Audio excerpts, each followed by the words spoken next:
And we're back to our coverage here. This is the Premier Volleyball League Collegiate Conference Semifinals. Game number 2 between the FEU Lady Tamaraws and the UST Golden Tigresses.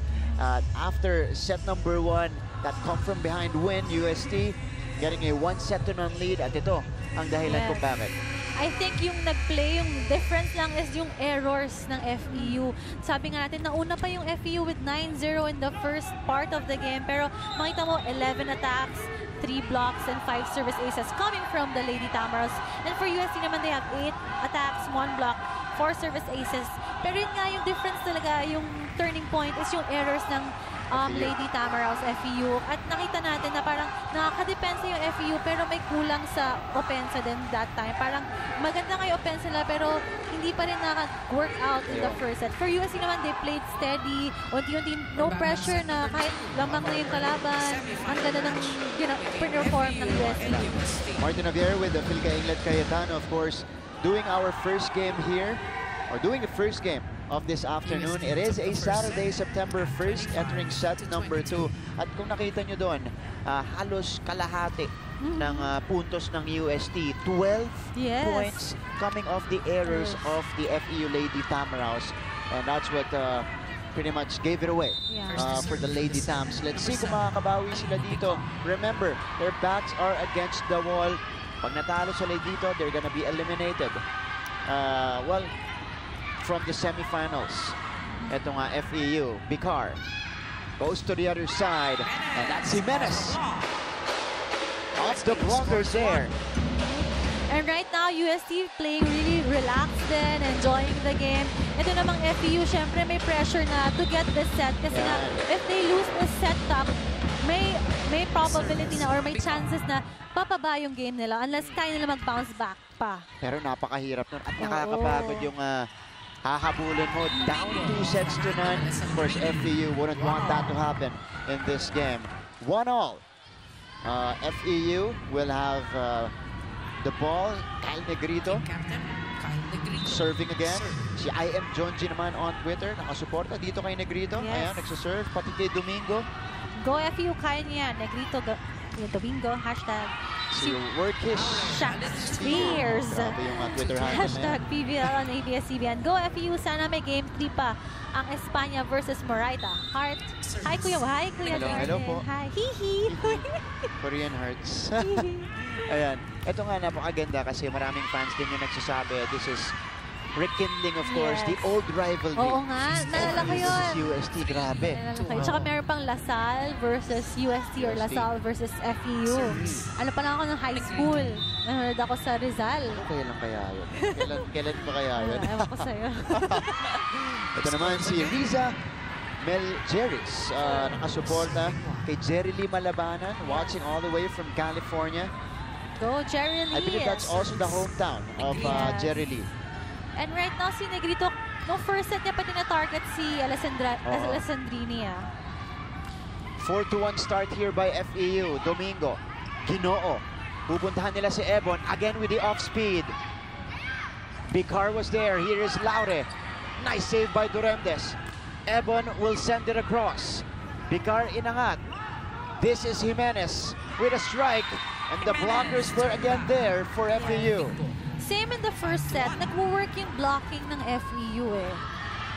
Yes, for this set na lang, steady. They need to lessen their errors. Kasi yung nagpapatalo sa kanila, parang mga free points na lang yun they're giving for UST. And this is another fast start to the set by the Lady Tams.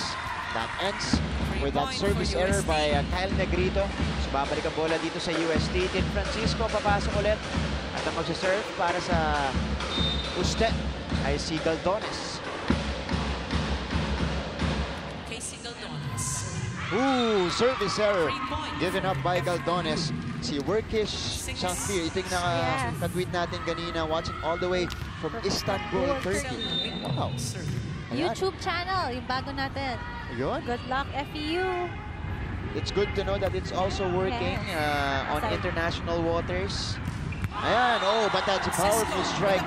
That's their captain, Tin Francisco. Pero no first set, I didn't see we didn't see that from Francisco. Yes. I guess kasi nga, wala masyadong place for her kasi nga, Alessandrini was working. Yes. Andun si Laure, andun si Alessandrini. Pero ngayon, binigyan siya dun sa gitna. This is by far the strongest rotation din ng UST. Yes. You have Alessandrini, Francisco, and Laure. Oh, you got a lot of options. Yes. Here is Alessandrini. Cannot send it through. And Mababa yung contact ni Alessandrini in that spike. Alessandrini. Nakaka-tongue twist yung pangalan. Milena Alessandrini. Parang ganda. Ang ganda i-pronounce. Oo. I feel like Italian. Yeah. In Italia. Here we go. Ebon. Malabanan. Diretso sa blockers, and that's gonna be out. So FEU will again head to our first technical timeout with the lead here, 8-3. Off, hindi sila nagko-connect. And right now, FEU is starting strong again. Tignan natin kung paano na tapusin at yung game na yung set na ito. And usually, pagkatapos nung second technical timeout, dun sila, or first technical timeout, dun sila kumakalas. But this time, take the 5-point lead courtesy of that attack. From Malabanan, off the block from the hands of Bicar. Malabanan showing signs of life here. Alessandrini, the blockers were there. Bicar sets up Francisco. Yes, I think this time, since UST changed their setter to Bicar, nabibigyan na lalo si Francisco din ngayon. And you can see naman how quick yung pasok ni Francisco.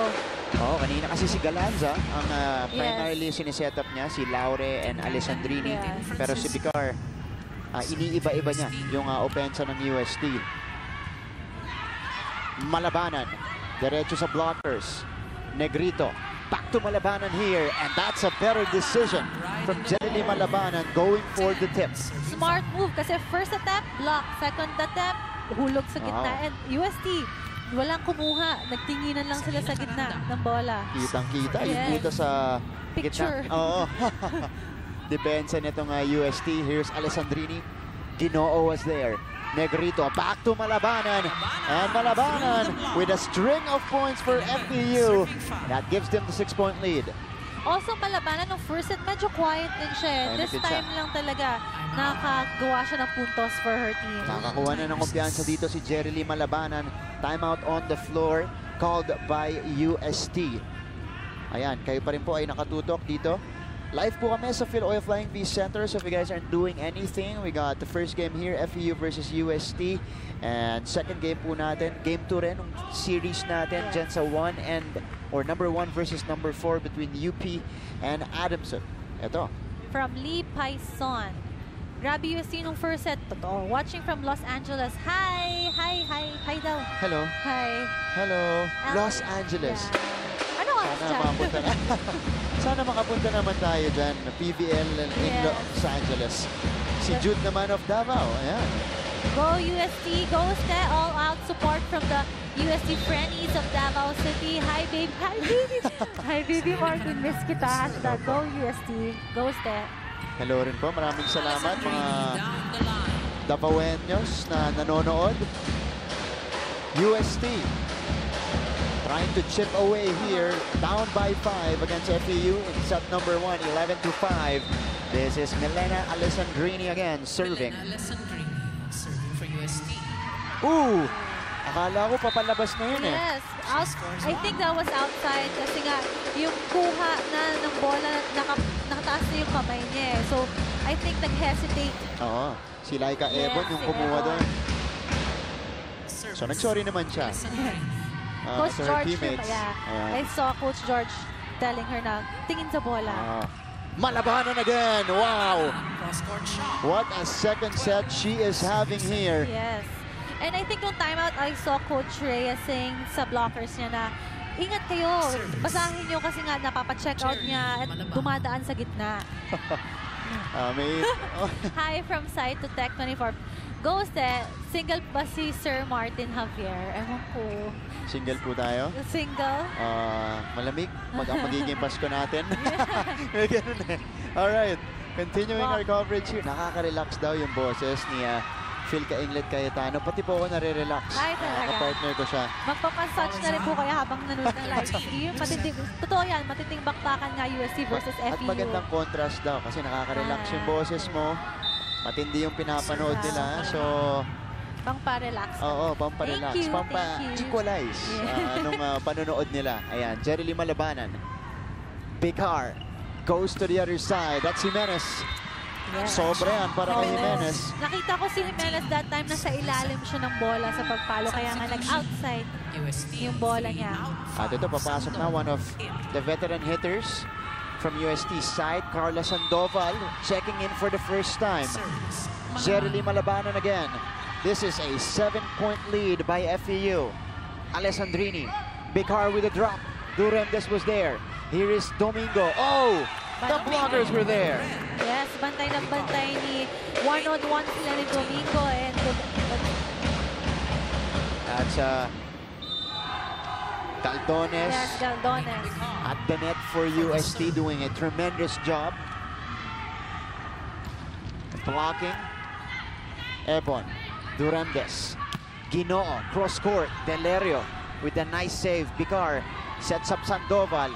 Mababa yun pero nalusot ni Sandoval. Domingo with a tip. UST with the recovery. Sandoval again. Duremdes was there. Negrito with a drop. And joust.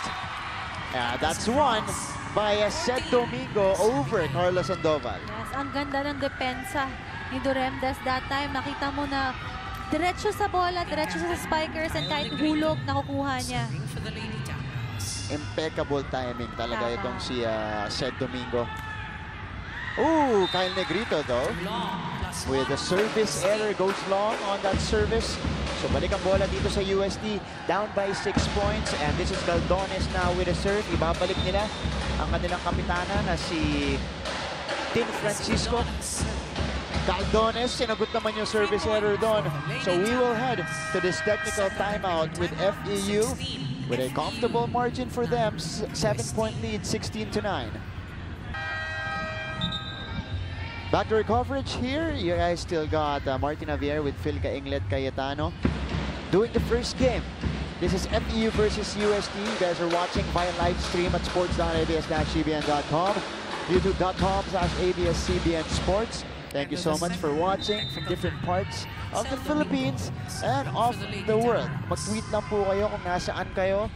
Nasa Dubai, nasa Los Angeles, nasa Singapore.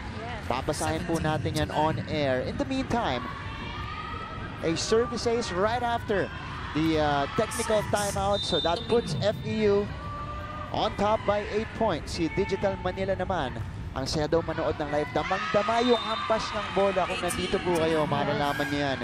Talagang diinan kung diinan. Hi, kung nandito ka live. No, hello. Yan, kaway-kaway tayo. Si JR, oo. Not 12:15. Go EST. Hello, amiga Melena, all the way from Bacolod. Hi also. Hi! Mag-amiga pala sila ni Milena. Maraming salamat din po sa panonood. Galing Bacolod. Wow! Hello po. Ayan, si Arma Hockey User. Go FEU, go for Game 3. There you go. Watching YouTube here in Manitoba, Canada. Kahit madaling araw ka lang dito. Nakakaaliw na all over the world, no? Kahit madaling araw, pinapanood talaga. Nagpupuyat ng mga tao para dito. At sama-sama tayo, guys. Usually, pag dyan sa Canada, sa States, madaling araw talaga, 2-3 a.m. Yan ang oras ngayon dyan. Si Jason Nick. Go FEU, bawi lang guys, kaya niya yan. Watching all the way from Paris with love. This is Sed Domingo. Again, serving. She's been big for FEU so far. Picar. Laure. Doesn't work. They go back to Laure. Iniba niya yung tira niya doon. That is picked up by Ginoo. Here is Ebon. Ebon with a cross court. Sobra yan. Nasobra ng top spin from Ebon.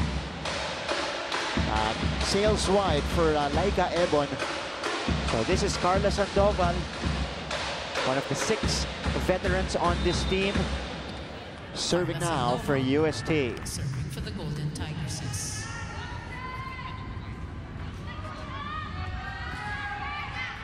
Kay Malabanan niya binigay, Negrito.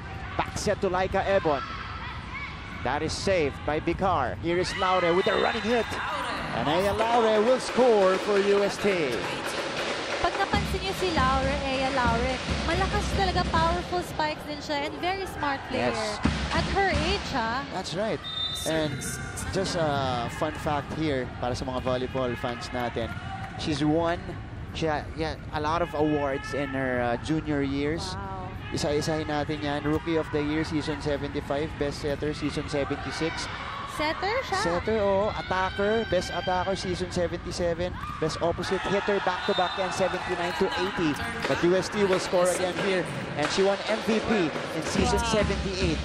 All-around player. My goodness. High school pa lang yun, ha? Oo. Listahan ng achievement. Grabe. At kada taon parang may award siya. Yeah, that's Aya Laure, and that's I think genetics na yun, eh. Oo. Talent. Talent talaga, of course.